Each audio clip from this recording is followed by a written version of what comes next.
Immunity is very interesting and very complex, but we're going to break it down to make it easy for you to understand.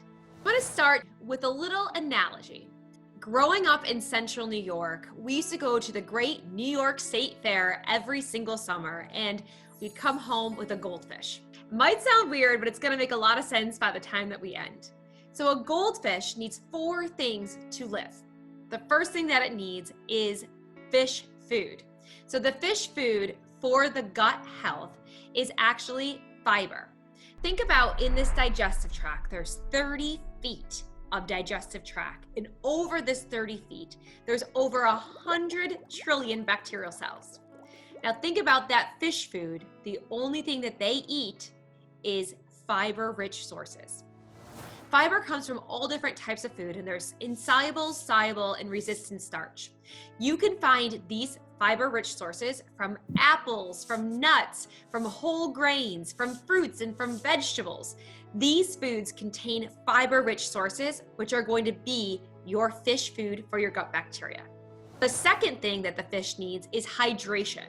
That fish needs to swim freely and move around. Same with the gut bacteria. So make sure to have hydration evenly throughout the day to keep those gut bacteria happy and healthy. What I recommend is getting in about 20 ounces of fluid in the morning, in the afternoon, in the evening, and about 10 ounces for snack. That's 70 ounces per day. Getting it in evenly throughout the day is going to be key to keeping you hydrated all day long. The third thing is to make sure that we're reducing chemical intake.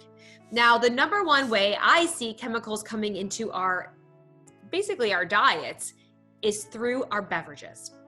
Make sure your beverages, your waters, your iced teas, your lemonades, whatever it is, make sure you're not getting chemicals. It causes havoc on the digestive tract. So make sure to cut out artificial sweeteners. The fourth thing is stress. And during this time, there's tons of stress because of COVID. We don't know what today or tomorrow is going to bring us. But being able to reduce stress in the way of movement, meditation, getting out with your friends, having conversations, building those relationships, all these ways we can reduce stress is going to keep that digestive system happy. And we want to keep it all going and keep it happy because it's responsible for 70% of our immunity. Foods that can boost your immunity. So the first ones are berries. Berries are absolutely loaded with antioxidants. From the blues, from the blueberries, to the red, to the raspberries. These colors and antioxidants are going to help reduce free radicals and boost up your immunity through their antioxidants. Get a variety of these different types of berries because every single color is going to add in a different antioxidant, neutralizing those free radicals.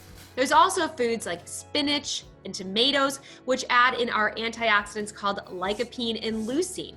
Now, little fun fact about spinach and tomatoes, that if you slightly heat them, it actually releases more of the antioxidant than eaten raw. So all of these foods and combined are all whole foods. They're all real foods, and they can truly boost immunity.